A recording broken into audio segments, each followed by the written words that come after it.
Hello. हाँ brother, बोलिए brother. जी पाठी जैमसी जी। हाँ, जय मसीह जी। और जी जिस तरह बाइबल में आपने एक विषय लिया था फ्रांसिस के साथ कि हम भी ईश्वर है ना, लेकिन पाठी जी बाइबल में तो कहते हैं परमेश्वर कहते हैं कि एक ही है ना। और पाठी जी अगर परमेश्वर एक है तो फिर हम ईश्वर कैसे हो सकते हैं? है ना?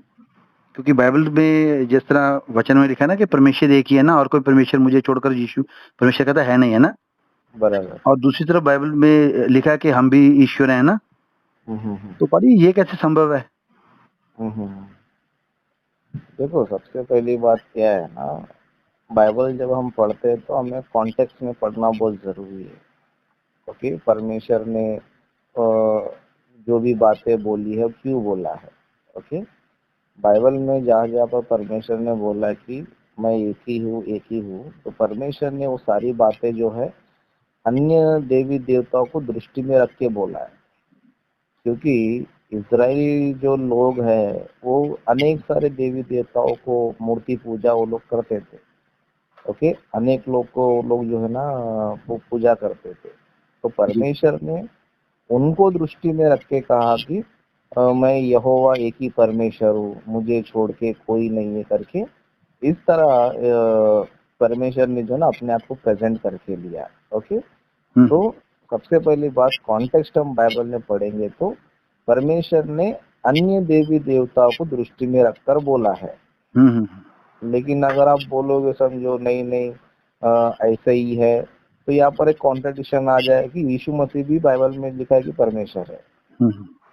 ओके, अभी पुराने नियम में यहोवा पिता परमेश्वर जो है बातें कर रहे थे। ओके, अगर समझो यहोवा परमेश्वर एक ही परमेश्वर है समझो, तो फिर यीशु मसीह भी तो परमेश्वर नहीं हुआ ना। एक ही परमेश्वर है तो फिर अगर तुम फिर बोलोगे फिर यीशु मसीह परमेश्वर, फिर दो हो जाएगा। फिर जो परमेश्वर ने बोला कि एक ही परमेश्वर, तो कॉन्सेप्ट ही गलत हो जाएगा ना। हाँ जी, हाँ जी। हाँ, तो अभी क्या है, परमेश्वर ने जो बोला था कि एक ही परमेश्वर हूँ, मैं एक ही हूँ बोला है, वो अन्य देवी देवताओं को दृष्टि में रखकर बोला है। ओके, वो मनुष्यों को दृष्टि में रखकर नहीं बोला है या फिर यीशु मसीह को दृष्टि में रखकर नहीं बोला है। अगर मनुष्यों को दृष्टि में रखकर अगर परमेश्वर को बोलता समझो, हाँ तो जी, परमेश्वर खुद ही क्यों मनुष्यों को ईश्वर बोलता था, हाँ। है ना। अगर परमेश्वर खुद बोल रहा है कि मुझे छोड़कर कोई परमेश्वर नहीं है, कोई ईश्वर नहीं है, अगर परमेश्वर बोल रहा है, फिर वही परमेश्वर क्यों बाइबल में ये कह रहा है कि मैंने कहा तुम ईश्वर हो। मतलब परमेश्वर क्या हमको कंफ्यूज करना चाहता है क्या? नहीं, नहीं। ओके, तो परमेश्वर कंफ्यूजन नहीं करना चाहता है। अभी फ्रांसिस जैसे लोग जो है बाइबल को कॉन्टेक्स्ट में पढ़ते नहीं है। पहली बात जो है ना, ये लोग जो है बाइबल कम पढ़ते हैं और डॉक्यूमेंट्री ज्यादा पढ़ते हैं, इसकी उसके सिद्धांतों को ज्यादा पढ़ते हैं। इसके लिए जो बाइबल में जो बातें नहीं है, जो शब्द बाइबल में नहीं है, तो उन सारी चीजों को वहां पर प्रेजेंट करते हैं। जैसे कि एक टॉपिक लिया था फ्रांसिस ने कि यीशु मसीह तीन में से एक है। जी, जी। मतलब उसका कहना है कि एक ही परमेश्वर तीन रूप में है। मतलब उसकी टीचिंग हम सुनेंगे समझो, वो तीन भी प्रूव करता है, बाद में बोले तीनों मिलकर एक भी बोलता है। मतलब एक ही परमेश्वर तीन है, बाद में बोले तीनों अलग अलग है। तो ये कौन सी टीचिंग है, बाइबल में है क्या? बोलते बाइबल में नहीं है, ये सब इनकी मनगढ़ंत टीचिंग है। ओके, तो परमेश्वर ने जो बोला था मैं एक ही हूँ परमेश्वर हूँ, तो परमेश्वर ने उस बात को जो है अन्य देवी देवता को दृष्टि में रखकर बोला गया था। जी, जी। और उसी बात को हम देख सकते कि यीशु मसीह भी कहते है ना हाँ, हाँ। कि ए इज़राइल सुन, तेरा परमेश्वर यहोवा एक ही है, तेरा परमेश्वर एक ही है। हाँ जी, हाँ जी, हाँ जी। नया नियम में भी एक व्यक्ति जब पूछता है कि बाइबल का मुख्य आज्ञा क्या है, तो यीशु मसीह ने भी कहा कि है ना, तेरा परमेश्वर एक ही है। जी, जी। तो यहाँ पर अभी नया नियम में भी देखोगे समझो, तो चेलों ने सब लोगों ने कहा कि पिता परमेश्वर एक है। ओके, सबका जो है पिता परमेश्वर एक है, यानी कि पिता जो है यीशु मसीह का भी पिता है, हमारा भी पिता है, जितने भी सारे मनुष्य है सबका पिता है। ओके, तो बाइबल बताती कि पिता एक है, लेकिन ये फ्रांसिस जैसे लोग क्या करते हैं, नहीं नहीं तीन है, बाद में बोलेंगे नहीं नहीं तीनों मिलकर एक है। तो ये लोग की कंफ्यूजन टीचिंग है। ओके, तो इन लोगों को ना कॉन्टेक्स्ट पता है, ना इनको बाइबल स्टडी ढंग से आता है, बस लोगों को कंफ्यूज करते जा रहे हैं। अगर आप बोलो कि देखो बाइबल में लेके एक ही परमेश्वर है, फिर मनुष्य को ईश्वर क्यों बोला बोलो तो आपको समझना पड़ेगा कि मनुष्य को क्यों ईश्वर बोला गया है। ओके, इसका सिंपल सा आंसर एक ही है कि जिस तरह मनुष्य का बेटा मनुष्य है, ओके, उस तरह परमेश्वर का बेटा परमेश्वर ही होता है। सिंपल सी बात है। अभी आप बोले हो कि जब फिर हम भी ईश्वर है तो फिर हमको सब कुछ क्यों नहीं पता है, हमको सबके दिल की बात क्यों नहीं पता है, हम भी जो है परमेश्वर की तरह सृष्टि क्यों नहीं बना सकते हैं बोलेगा तो अपना अपना कार्य सबका अलग अलग रोल है। जिस तरह अभी हम लोग यीशु मसीह को परमेश्वर मानते हैं, ओके, लेकिन जब यीशु मसीह धरती पर आए थे तो उनका रोल क्या था? मनुष्य का रोल था। ओके, मनुष्य का रोल था। बाइबल में हम देखेंगे तो यीशु मसीह को दास बोला गया है। ओके, तो अभी इस लॉजिक के हिसाब से क्या परमेश्वर दास है क्या? नहीं ना। अगर हम बोलेंगे देखो परमेश्वर दास नहीं होता है, परमेश्वर सर्वेंट नहीं होता है, परमेश्वर को जो है सब कुछ जो खुद ही करता है, उसको किसी की सहायता की जरूरत नहीं है, किसी की मदद की जरूरत नहीं है ना। तो बाइबल में हम देखेंगे तो यीशु मसीह कहता है कि मैं पिता के बिना कुछ नहीं कर सकता हूँ। बिल्कुल। तो इसका मतलब कि यीशु मसीह परमेश्वर नहीं है।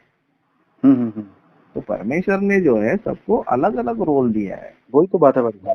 हाँ, परमेश्वर का जो रोल है परमेश्वर का ही है। परमेश्वर ने हम सभी को मनुष्य बनाया है, तो हमारा रोल सबका अलग अलग है। ओके, हम लोग मनुष्य के रूप में है तो इसका मतलब ये नहीं कि हम ईश्वर नहीं है करके नहीं है। हम परमेश्वर के बच्चे होने के नाते हम ईश्वर है। ओके, जिस तरह मनुष्य का बेटा मनुष्य होता है, इस तरह हम परमेश्वर के बच्चे हैं, तो हम लोग वो हिसाब से हम लोग ईश्वर है। बस परमेश्वर ने हमें क्या किया है, शक्ति और सामर्थ्य में। ओके, अगर आप ये पत्रस की पत्री अगर आप पढ़ोगे, ओके, और इब्रानी की पत्री पढ़ोगे तो परमेश्वर ने हमें क्या किया है, स्वर्गदूतों से कुछ कम बनाया हमें। ओके, शक्ति सामर्थ्य में कुछ हमें कम बनाया। तो शक्ति सामर्थ्य में कम बनाया तो इसका मतलब ये नहीं कि हम ईश्वर नहीं है। ओके, शक्ति सामर्थ्य में परमेश्वर ने क्या किया है, हमें कम बनाया। क्यों बोलता हूँ, हमारा रोल अलग है ना। परमेश्वर ने हमको अलग पात्र दिया है, हमको अलग ये दिया है। ओके, तो वर्ग को आप नजर में रख के मत बोलो। ओके, तो मनुष्य को सब पता नहीं है, इसके लिए ईश्वर नहीं है। तो बाइबल में ये भी तो लिखा गया ना, यीशु मसीह खुद कहते हैं कि उस दिन के बारे में, उस घड़ी के बारे में कोई नहीं जानता है, केवल पिता जानता है। तो इस लॉजिक को लेकर आप ये थोड़ी बोले कि यीशु मसीह परमेश्वर नहीं है। हाँ, वही तो बात है ना, है ना। यीशु मसीह ने बोला कि पिता मुझसे बड़ा है ना। तो यीशु मसीह से पिता बड़ा है तो इसका मतलब यीशु मसीह जो है छोटा है, इसलिए जो है परमेश्वर नहीं है, ये थोड़ी बोल सकते आप। तो बारी इन लोगों के स्टेटमेंट के हिसाब से हमें यीशु को परमेश्वर नहीं मानना चाहिए, क्योंकि यीशु की चीजें नहीं बता रहा है। फिर वही बात है ना। तो यीशु मसीह कहते हैं कि मैं परमेश्वर की सहायता से, पवित्र आत्मा की सहायता, दुष्ट आत्मा निकालता हूँ, मैं अपने आप से कुछ नहीं कर सकता हूँ। तो ये सारी बातें मनुष्य की है ना, क्वालिटीज। हाँ, तो इसका मतलब ये थोड़ी ना कि यीशु मसीह परमेश्वर नहीं है। नहीं, वही तो बात है। वो तो मनुष्य का रूप धारण करके मनुष्य का कैरेक्टर क्या कर रहा था, वो प्ले कर रहा था, मनुष्य में प्ले कर रहा है ना, फिर मनुष्य का रोल वो निभा रहा था। तो वो हिसाब से हम ये नहीं कह सकते कि यीशु मसीह परमेश्वर नहीं है। उसी तरह हमको ही परमेश्वर ने कुछ पावर्स नहीं दिए हैं। जी। ओके, लेकिन हम लोग है ईश्वर।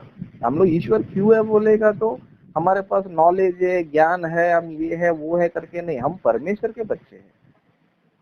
ओके, तो आपको समझना पड़ेगा कि हम लोग को ईश्वर क्यों बोला है। ओके, ईश्वर क्यों कहा गया है, क्यों कहा गया है, तो हम लोग उसके बच्चे हैं। अगर हम मान लो कोई सृष्टि है समझो, ओके, कोई चीज है समझो, हम थोड़ी बोलेंगे ये मेरा बच्चा है। जैसे उदाहरण के लिए अभी हम मनुष्य को अपना बेटा उसको बोलते जिसको हमने जन्म दिया है। ओके, तो मनुष्य ने रोबोट को बनाया, तो रोबोट को क्या अपना बच्चा बोलता है? नहीं बोलता है ना। रोबोट भी आज हम देख सकते हैं कि वो इंसानों की तरह कुछ काम कर रहे हैं। ओके, तो अभी मनुष्य ने रोबोट को जो है सृष्टि किया, उसको बनाया, लेकिन क्या मनुष्य रोबोट को अपना बच्चा मानता है क्या? नहीं मानता। नहीं मानता। क्यों नहीं बोलते? वो सृष्टि है। हाँ। ओके, तो परमेश्वर ने जो है, हम लोग जो है आत्मा है। ओके, हम लोग जो है आत्मा है, तो परमेश्वर ने क्या किया, हमको शरीर का निर्माण किया है, हमारे हम इस शरीर में रहने के लिए शरीर का निर्माण किया है। ओके, तो इसके लिए हमें भी जो है ना सृष्टि बोला गया, लेकिन हम लोग आत्मा के रूप से हम लोग क्या है, परमेश्वर के बच्चे हैं। इसके लिए बाइबल में इब्रानी की पत्री अगर आप पढ़ोगे 12 अध्याय में, वहां पर लिखा है कि परमेश्वर हमारे आत्माओं का पिता है। ओके, आत्माओं का पिता है। तो कहने का मतलब ये है कि हम लोग परमेश्वर से जन्म लिया है, परमेश्वर के बच्चे हैं, परमेश्वर के संतान है, इसके लिए हम लोग ईश्वर है। बाकी आप ये लॉजिक मारोगे, समझो मनुष्य को सब कुछ नहीं पता है, मनुष्य जो है एक दास है, या फिर उसको सहायता की जरूरत होती है, उसको सब कुछ नहीं पता है, तो उस एंगल से फिर यीशु मसीह को भी परमेश्वर नहीं बोलना चाहिए। पारी फिर एक और छोटी सी एक प्रश्न इसमें और भी एक उठता है कि अगर परमेश्वर कह रहा है कि मैं अपनी महिमा किसी को नहीं दूंगा, है ना, और परमेश्वर कहता है मैं परमेश्वर हूँ, मैं अपनी महिमा किसी को नहीं दूंगा, लेकिन पारी जब हम भी परमेश्वर बन जाते हैं, जैसे बाइबल कहती है हम भी परमेश्वर हैं, तो पारी जी क्या फिर हम पारी इस तरह से कहने से क्या हम परमेश्वर की वो महिमा नहीं चुरा रहे? देखो, कहने का मतलब क्या है, तो मैंने आपको पहले बताया था कि बाइबल को हमें कॉन्टेक्स्ट में पढ़ना है। ओके, परमेश्वर क्यों वो बातें बोल रहा है, तो परमेश्वर ने ये भी जो बात बोला है कि मैं अपनी महिमा किसी को नहीं दूंगा, तो वो मूर्तों के बारे में बोला है। नहीं पारी ये नहीं, ये क्वेश्चन उन लोगों के लिए है जो लोग कहते हैं कि हम परमेश्वर नहीं है, लेकिन वचन के अनुसार अगर हम देखते हैं ना कि परमेश्वर कहता है मैं अपनी महिमा किसी को नहीं दूंगा, यहाँ पर बात हो रही किसी को नहीं दूंगा, तो मनुष्य में भी आ गया ना, तो क्या पारी जी फिर जब हम परमेश्वर अपने आप को मनुष्य बाइबल के अकॉर्डिंग अपने आप को परमेश्वर बोलेगा, तो फिर पारी क्या हम उस परमेश्वर की महिमा नहीं फिर चुराते? वो नहीं, ऐसा नहीं है। देखो कैसा है ना, सबका जो है एक रोल होता है। ओके, सबका जो है एक रोल होता है। बाइबल में जो है, अगर आप रोमियो की पत्री 3 अध्याय पढ़ोगे समझो, जी, वहाँ पर एक बात लिखा गया है कि सब ने पाप किया है और सब परमेश्वर की महिमा से रहित है। मतलब परमेश्वर ने मनुष्य को एक महिमा दिया था। ओके, लेकिन मनुष्य ने पाप किया तो क्या होगा, वो महिमा से रहित हो गया। परमेश्वर ने मनुष्य को महिमा दिया कि नहीं दिया? दिया है। लेकिन कहने का मतलब क्या है, हमारा लेवल अलग है, परमेश्वर का लेवल अलग है। इस तरह पिता परमेश्वर जो है ना सबसे ऊपर है। सबसे ऊपर है, सबसे ऊपर, यानी कि हमसे भी और यीशु मसीह से भी क्या है, ऊपर है, क्योंकि उसी ने हमें सब कुछ दिया है। अपनी महिमा देना यानी कि परमेश्वर के पास जो कुछ है वो हमें देना। जैसे कि परमेश्वर ने मनुष्य को जब बनाया, आदम हव्वा को बनाया, तो परमेश्वर ने क्या बोला, हम अपने स्वरूप में अपनी समानता में मनुष्य को बनाएंगे, और वो भी क्या करेंगे, पृथ्वी पर सब जीव जंतुओं पर अधिकार रखेंगे। ओके, तो जिस तरह परमेश्वर स्वर्ग पर जो है अधिकारी है, उसी तरह परमेश्वर ने मनुष्य को क्या किया, पृथ्वी पर जो है ना मनुष्य को अधिकारी बनाया। तो परमेश्वर ने मनुष्य को भी महिमा दिया है, लेकिन परमेश्वर का महिमा अलग है, वो लेवल अलग है, और हमको जो परमेश्वर ने दिया वो लेवल अलग है। जिस तरह उदाहरण के लिए धरती पर हम देखते हैं प्रधानमंत्री होता है, ओके, उस तरह राष्ट्रपति होता है, कोई मंत्री होता है, ओके, कोई राज्य अधिकारी होता है, कोई जिला अधिकारी होता है, कोई नगर अधिकारी होता है, मतलब सब है मनुष्य, लेकिन इनका जो पद है, इनका जो अधिकार है, उसमें छोटा बड़ा होता है। तो परमेश्वर भी जो है ना सबसे ऊपर है, सबसे ऊपर अधिकार उनका ही है। इसलिए यीशु मसीह कहते हैं ना कि पिता मुझसे बड़ा है। ओके, और बाइबल में हम देखेंगे तो यीशु मसीह के पास जो कुछ भी है वो पिता ने यीशु मसीह को दिया है। इसके लिए यीशु मसीह यूहन्ना की पत्री में कहते हैं ना 5वां अध्याय में, ओके, परमेश्वर ने क्या किया है, मुझे महिमा दिया है। ओके, जो महिमा तूने मुझे दिया है करके यीशु मसीह कहते हैं। ओके, तो पिता परमेश्वर जो है सबसे ऊपर है, क्योंकि वो पिता है। ओके, तो परमेश्वर ने मनुष्य को भी महिमा दिया है, लेकिन वो महिमा जो है ना परमेश्वर के बराबर नहीं, परमेश्वर के समान नहीं। ये सबका जो है परमेश्वर ने अलग अलग लेवल पे दिया है। तो जो यीशु परमेश्वर मसीह ने भी तो बाइबल में कहते हैं ना, कहते हैं परमेश्वर ने जो मुझे अधिकार दिया ये मैं पिता को सौंप दूंगा, है ना? हाँ, बाइबल में कुरिन्थियों की पत्री में लिखा रहता है जी ना। जी जी जी, हाँ हाँ परमेश्वर ने क्या किया है, सब कुछ यीशु मसीह के अधिकार में सौंप दिया दिया है। हाँ तो सब कुछ अब यीशु मसीह के अधिकार में, सिर्फ पिता छोड़कर, हाँ हाँ, पिता को छोड़ के सब यीशु मसीह के अधिकार में। लेकिन जब ये सब कुछ अंत हो जाएगा, तब यीशु मसीह खुद पिता के अधीन हो जाएंगे। जी तो अधीन होने का मतलब क्या है? यीशु मसीह से भी ऊपर कौन है? पिता परमेश्वर है। और यही बात इन मूर्खों को समझ नहीं आ रही है।